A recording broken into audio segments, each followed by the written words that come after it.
Hi, everybody. Welcome back to Old Time Rock and Roll. I'm your host, David Tare, and I feature a different rock and roll artist every day whose birthday it is today. And today is the birthday of this very famous singer. I'm sure most of you have heard of him. His name is Neil Young. He's been performing since the 1960s, and I believe he's still performing today. And so he's had a very long and successful career, and he started out. He actually dropped out of high school to start performing with this band here called the Squires, and they were around from '63 to '65. They didn't have any big hits, but then in '66 through '68, he joined another band, this band here called Buffalo Springfield, along with another famous singer, Stephen Stills. And they had one big hit that was called For What It's Worth in 1967. Um, and then in 68, he went solo briefly and performed with a backing band called Crazy Horse. And they had a big album that came out that year called Everybody Knows This Is Nowhere. And then in 69, he actually joined up with another group, Crosby, Stills, Nash and Young. And he performed with them sometimes, not all the time. Crosby, Stills, and Nash actually started out this as a trio. They had a few big hits on their own, Marrakesh Express and Sweet Jimmy Blue Eyes. But then Neil Young joined them in 1970, and they had several other big hits that year, including Woodstock, Ohio, House, and Teach Your Children. And this was their first big album. They had those songs on it. And then Neil Young went solo again and performed with Crazy Horse. And his next big album came out in 1970, was called After the Gold Rush.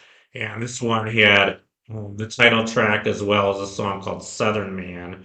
And Southern Man was kind of a protest song against a lot of a lot of the bad stuff that was going on in the Deep South.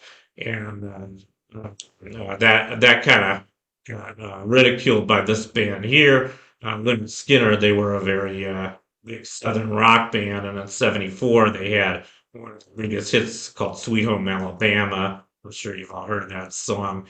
And there is a verse in that song where they criticize him for putting down Southern Man, and kind of interesting. But I heard that there was just kind of a jest, and they were actually friends with Neil Young.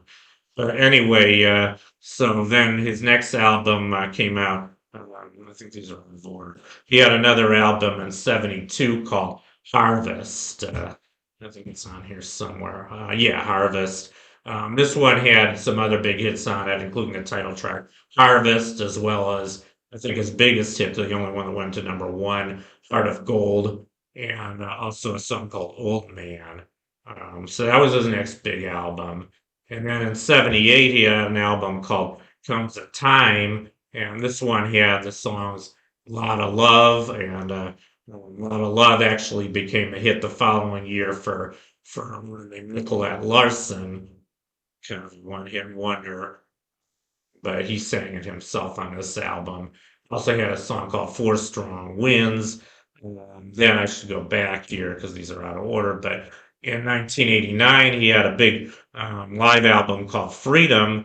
And this one has one of my favorite of his songs called Rockin' in the Free World, a very good protest song. And actually, I learned something interesting about this song. I was at the Rock and Roll Hall of Fame in Cleveland maybe 20 years ago, and they had featured there, they had a manila envelope that apparently he wrote all the lyrics to this song on this album, and when he was looking at some homeless people on the street. And I thought that was really interesting. So he was a very brilliant singer and songwriter as well as singer. And anyway, so that was a big album of his. And then he also had an album in '92 called Harvest Moon, not to be confused with Harvest. And this one featured, the title track Harvest Moon.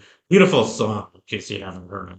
As a matter of fact, my niece and husband played this song at their wedding, and we danced to it. Beautiful song. It was a beautiful wedding.